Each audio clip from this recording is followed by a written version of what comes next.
Bonjour à tous, j'espère que vous allez bien. On se retrouve pour une nouvelle vidéo.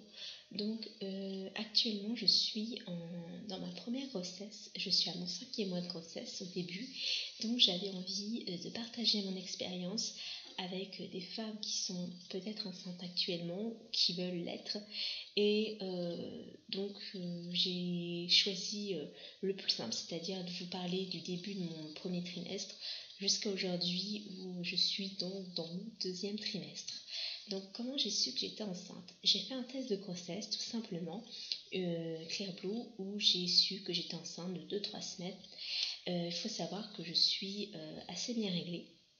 Donc le jour où je devais avoir mes règles, je ne les ai pas eues. Donc le lendemain, je suis allée acheter un test de grossesse. C'est là où j'ai su, le surlendemain, que j'étais enceinte en me levant, voilà. Et j'avais aussi appelé mon médecin traitant pour qu'il puisse me faire une ordonnance afin que je sois sûre à 100% d'être enceinte ou non. Donc ça a été le cas. Et donc de là, il m'a fait une ordonnance pour que je fasse une prise de sang pour savoir si j'étais immunisée contre la toxoplasmose et la listérose, ainsi que pour la rubéole, ce qui n'est pas le cas. Donc du coup, ce que j'ai fait déjà aussi dans un autre temps, c'est que j'ai contacté mon gynécologue pour prendre un rendez-vous pour par rapport à ce début de grossesse. Donc j'ai eu rendez-vous un mois après, donc c'était le début de mon 2e mois. Donc il a bien vu donc mon bébé, donc évidemment il a fait un zoom et donc il m'a fait une ordonnance pour qui renouvelle en fait chaque mois pour bien s'assurer que je n'ai pas attrapé la toxoplasmose ni la listérose. Donc ce sont des bactéries qu'on peut trouver dans les fruits, légumes, poissons et viande. Voilà, donc il faut bien cuire les poissons et les viandes et bien laver tout ce qui est fruits, légumes, passer sous l'eau, pas besoin non plus les passer à la javel, ça sert entre guillemets à rien.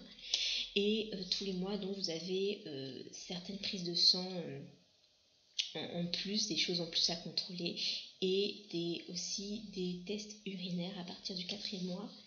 Donc moi côté de tout ce qui est symptômes de grossesse, j'ai eu des tiraillements en fait dans le ventre parce que je m'étais remise au sport chez moi pour faire des abdos depuis 15 jours et je sentais des tiraillements. Je me dis bon, c'est normal, ça travaille, mais je trouvais ça un peu bizarre et vu que j'étais réglée, j'étais très bien réglée, c'est comme ça que ça m'a mis la puce à l'oreille et donc j'ai fait donc les tests dont je vous ai parlé. Ensuite, avec les autres symptômes, donc je n'ai pas eu de tout ce qui est nausées, vomissements, je n'en ai pas eu. Par contre, la fatigue, et encore maintenant, ça s'est estompé. Je suis beaucoup plus fatiguée le soir. Enfin, je tiens beaucoup moins tardivement debout. Sinon, qu'est-ce que j'ai eu d'autre? Donc oui, j'ai eu ce qu'on appelle une dépression prénatale. Donc ça c'est un genre de dépression de grossesse que peu osent parler et où certaines ont.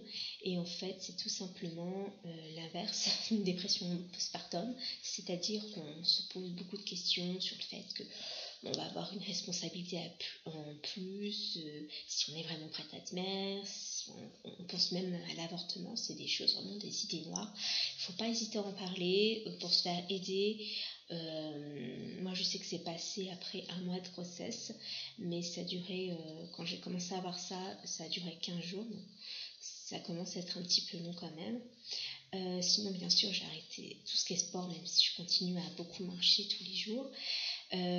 Ensuite mon médecin, donc ça par contre j'ai demandé, m'a déconseillé de faire des trajets de plus, on va dire, de 4 heures, même avec une pause pas de plus de 4 heures, sachant que moi quand je fais des entre guillemets longs trajets, c'est pour faire 1h30, 2 heures de route. Je me promène dans la ville où je vais et après j'ai 1h30, 2 heures de route après. Mais après voilà, c'était par rapport à des plus longs trajets vu que ma belle famille habite dans le nord, pour pouvoir leur annoncer la nouvelle. Donc du coup comme il y a 6 heures de route, Même avec une pause, c'était juste pas possible, surtout qu'on n'est resté pas non plus une semaine. Donc je me suis dit, bon, on va pas prendre de risques. Et donc avec mon conjoint, on a décidé que il irait tout seul la ramasser. Et c'est ce qu'il a fait au cours. Après, je venais de passer mon 3e mois de grossesse. Donc, au début du 4e mois, il est allé pour leur annoncer la nouvelle. Et en plus, ça tombait très bien, vu que ça tombait le jour des 65 ans de ma belle-mère. Donc, ils étaient bien sûr tous les deux ravis. Ensuite, qu'est-ce que je pouvais vous dire d'autre? Oui, donc les inscriptions en maternité. Pour l'accouchement, faites le plus tôt possible, sachant que moi je sais que dans ma ville ça se fait automatiquement les inscriptions, mais je sais que dans beaucoup de villes ça ne se fait pas comme ça, donc renseignez-vous le plus tôt possible. Après, pour tout ce qui est inscription, enfin plutôt préinscription en crèche ou nounou, selon le mode de garde que vous aurez choisi pour votre enfant, prenez-y vous à l'avance aussi, parce que les places en crèche sont entre guillemets très chères, sachant que s'ils sont malades, en général, ils ne les prennent pas. Et il faut voir aussi que ça soit dans votre même ville, parce que sinon c'est un peu plus compliqué, vous n'êtes pas prioritaire. Après, si les revenus de votre couple dépassent un certain seuil, ça ne vous met pas prioritaire dans la liste des attentes, puisque ça passe en commission. Et moi je sais par exemple qu'il y a quelques jours j'ai su que les crèches m'avaient refusé l'inscription de mon enfant. Je voulais faire pour début 2018 et ça a été refusé, donc je dois voir pour une nounou. Sachant que les nounous, vous faites un contrat avant de commencer à le faire garder par une assistante maternelle. Et en fait, vous mettez le nombre d'heures que vous voulez mettre par semaine, les plages horaires. Et si vous venez, par exemple, un jour le chercher plus tôt, il faudra quand même que vous payiez cette personne les heures où il devait être présent chez cette personne.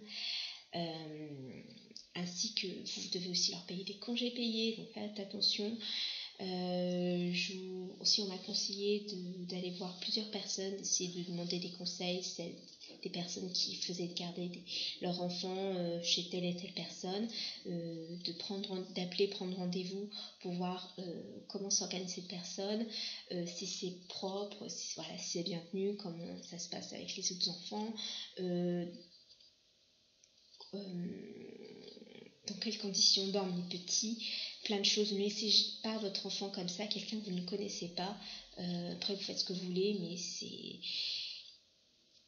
un peu dangereux, parce qu'on quand on sait tous les accidents qu'il y a, voire mortels, ou alors les bébés quand vous le déposez et qu'il va pas vers la personne, c'est que ça passe pas, donc c'est pas la peine de forcer les choses.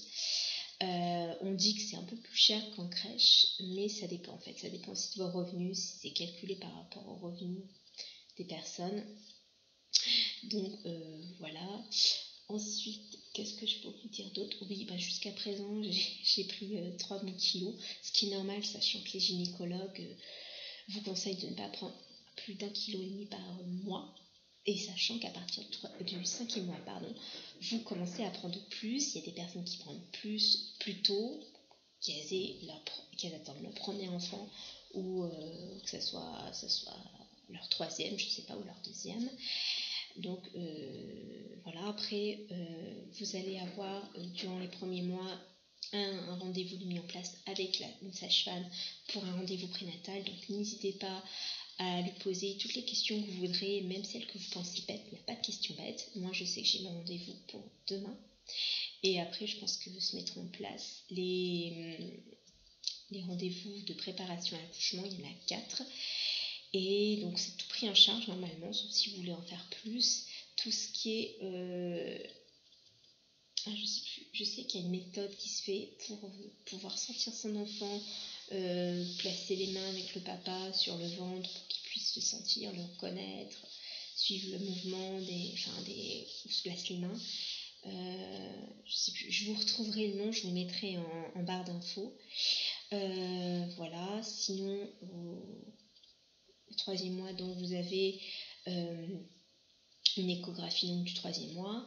où vous allez avoir l'ordonnance pour faire la prise de sang de dépistage de la trisomie 21, sachant que la myosynthèse, donc c'est donc un prélèvement qu'on fait où on vous prélève donc du liquide amniotique dans votre ventre ainsi que votre sang. Seulement, c'est une pratique très risquée pour le bébé puisqu'il y a des risques de fausse couche. Donc maintenant, la plupart des gynécologues ne le font pas automatiquement, font d'abord la prise de sang et en fonction du risque, de l'échelle de risque dans laquelle vous le situez, ils font la myosynthèse, mais ils vous font plus automatiquement. Et moi je sais que par exemple, vu que j'étais pas du tout, mais très loin d'être dans un facteur de risque, ils ne l'ont pas fait. Moi je l'ai pas demandé non plus parce que c'est quand même un risque. Quand je voyais la tranche dans l'échelle dans laquelle j'étais, c'était inutile de le faire. J'avais vraiment un risque minime, donc je l'ai pas fait. Et sinon, qu'est-ce que je veux dire? Donc au 5e mois de grossesse, vous avez donc l'échographie, la fameuse échographie qui va vous dire si c'est un garçon ou une fille. Il y a des gynécologues qui disent qu'ils peuvent le savoir au 3e mois, seulement c'est beaucoup moins stable qu'en le faisant au 5e mois. Parce que par exemple, si vous avez un bourgeon qui est sorti, qui vous fait croire que c'est un garçon, il peut très bien rentrer après.